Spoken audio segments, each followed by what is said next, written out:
তুমি কি জানো, যখন তোমার ঘরে ঈশ্বর থাকেন তখন তুমি কিছু বিশেষ লক্ষণ দেখতে পাও।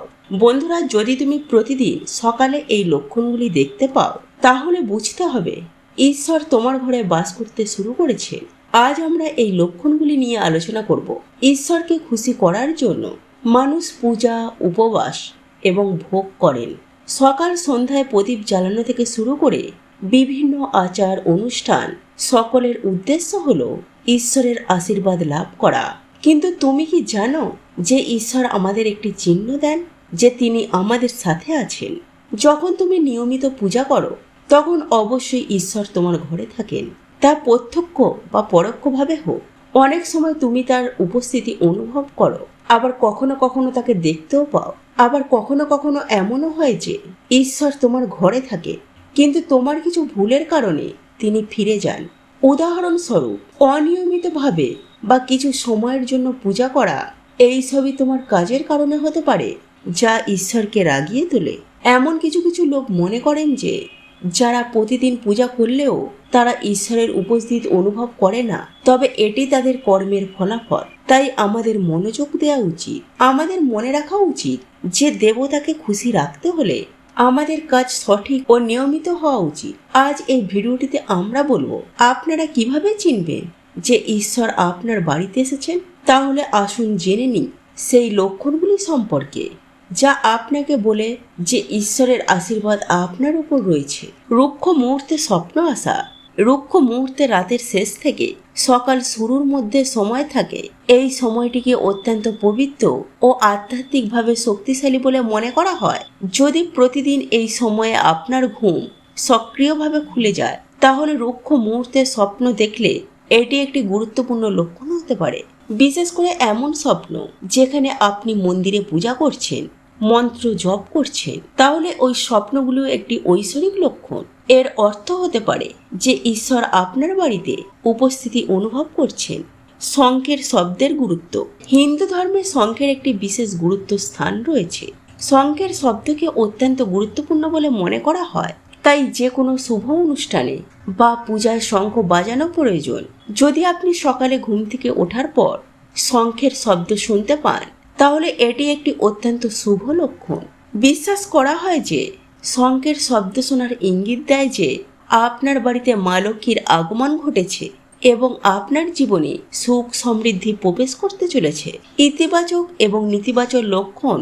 যখন ঘরে নেতিবাচক শক্তি থাকে তখন আপনি দুর্গন্ধ বা ভারীতা অনুভব করতে পারেন, কিন্তু যখন দেবদেবীরা বাস করেন এবং ইতিবাচক শক্তির প্রভাব থাকে তখন আপনি এই অনন্য বা মিষ্টি সুবাস অনুভব করেন। এই সুগন্ধ এতটাই মনোরম এবং আকর্ষণীয় যে যেটি আপনার মনকে সম্পূর্ণরূপে আকর্ষণ করে এবং আপনাকে একটি দুর্দান্ত শান্তি অনুভব করায়। পূজার সময় আসায় জীব এবং ভিক্ষুকদের ধর্মীয় তাৎপর্য। যখনই আপনি পূজা করতে বসেন এবং সেই মুহূর্তে কোনো প্রাণীর মতো, কোনো কুকুর, বিড়াল, কোনো গরু অথবা কোনো সন্ন্যাসী যদি আপনার দরজায় আসে তাহলে এটি একটি গুরুত্বপূর্ণ লক্ষণ। যদি এই ঘটনাটি সপ্তাহে 3-4 বার একটানা ঘটতে থাকে এবং বিশেষ করে যদি আপনার পূজার সময় আসে তাহলে বুঝতে হবে এটি ঈশ্বরের আগমনের লক্ষণ। কুকুরকে মায়ের রূপ, গরুকে মায়ের রূপ এবং কুকুরকে ভৈরব বাবার প্রতীক হিসাবে বিবেচিত করা হয়। একইভাবে যদি কোনো প্রাণী বা ভিক্ষুক আসে তাহলে সেও কোনো না কোনো রূপে ঈশ্বরের তিনি প্রতিনিধি।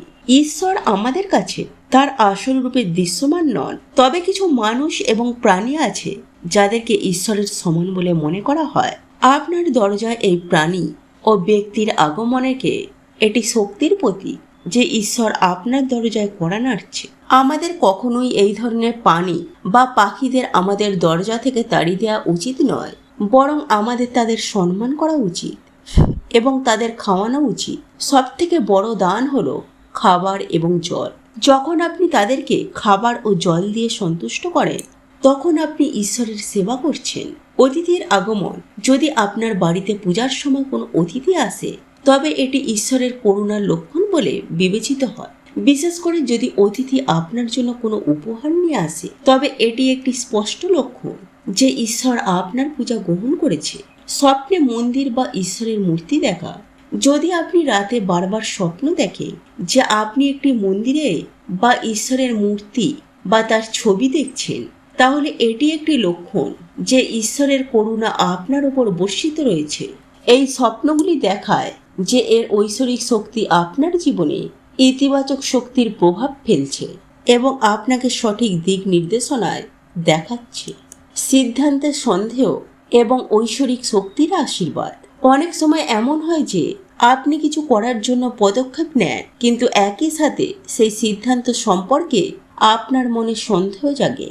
সবকিছু ঠিকঠাক দেখালেও একটি ভেতরের কণ্ঠস্বর আপনাকে থামিয়ে দেয়। এটি একটি লক্ষণ যে আপনার সাথে ঐশ্বরিক শক্তি রয়েছে যা আপনাকে ভুল সিদ্ধান্ত নেওয়া থেকে বিরত রাখছে এবং আপনাকে রক্ষা করছে। এই আশীর্বাদ আপনার জীবনকে নিরাপদ ও সুরক্ষিত রাখতে গুরুত্বপূর্ণ ভূমিকা পালন করে। ঈশ্বরের কৃপার লক্ষণ। যাদের ঈশ্বরের প্রতি বিশেষ আশীর্বাদ আছে, তারা ধনী হোক বা দরিদ্র, তারা সর্বত্র সম্মান পায়। তাদের কঠোর পরিশ্রম কম হোক বা বেশি, সাফল্যই তাদের পা চুম্বন করে। এটি স্পষ্টত ঈশ্বরের কৃপার প্রতি যে তিনি তাদের সকল ধরনের সমস্যা ও অসুবিধা থেকে রক্ষা করেন। ঈশ্বর যাদের উপরে সন্তুষ্ট, তারা প্রতিটি জীবনের চ্যালেঞ্জে আত্মবিশ্বাসের সাথে অতিক্রম করতে পারে এবং তারা প্রতিটি পরিস্থিতিতে ক্ষমতায়িত বোধ করে। পেঁচা দেখা একটি অত্যন্ত শুভ লক্ষণ। হিন্দু ধর্মে পেঁচাকে একটি পবিত্র ও গুরুত্বপূর্ণ স্থান দেওয়া হয়েছে। এটাকে দেবী লক্ষ্মীর বাহন হিসাবে বিবেচনা করা হয়। এই কারণে পেঁচা দেখা অত্যন্ত শুভ লক্ষণ হিসেবে বিবেচিত করা হয়। যদি আপনি হঠাৎ কোথাও পেঁচা দেখতে পান, তাহলে এটি একটি লক্ষণ হিসেবে বিবেচিত হয় যে মা লক্ষ্মী শীঘ্রই আপনার বাড়িতে আসবেন। এই শুভ বার্তাটি আপনার জীবনে সুখ, শান্তি, সৌভাগ্যে আগমনের প্রতি। অতএব পেঁচা দেখা অত্যন্ত শুভ এবং শুভ ঘটনা হিসেবে বিবেচিত হয়। দেবদেবীর ঐশ্বরিক সুবাসে সকালে স্নান করার পর যখনই আপনি প্রস্তুত হন, তখন আপনি বিশেষ ধরনের সুবাস অনুভব করেন। এই সুবাসটি ভিন্ন এবং অনন্য কিছু যা কেবল আপনি অনুভব করেন। বাড়ির অন্য কোনো সদস্য এটা অনুভব করেন না। এই সুবাস কোনো সুগন্ধি, আগরবাতি বা অন্য কোনো সাধারণ জিনিস নয়, বরং এটি একটি অদ্ভুত মিষ্টি গন্ধ যা আপনার সরাসরি মন্দির বা উপাসনা থেকে উঠে আসে। আপনার বাড়ির মন্দির বা উপাসনার কাছে যাওয়ার সাথে সাথে এই সুবাস আরো তীব্র হয়ে ওঠে। এই সুবাসটি যে কোনো সাধারণ সুগন্ধি থেকে সম্পূর্ণ আলাদা, কারণ এটি দেবদেবীর উপস্থিতির লক্ষণ। এর অর্থ হলো দেবতারা আপনার ঘরে বাস করেছে। খাদ্যাভ্যাসের পরিবর্তন। যখন লক্ষ্মী বাড়িতে প্রবেশ করেন, তখন সেখানকার মানুষের জীবনযাত্রা এবং খাদ্যাভ্যাসে ইতিবাচক পরিবর্তন আসতে শুরু করে।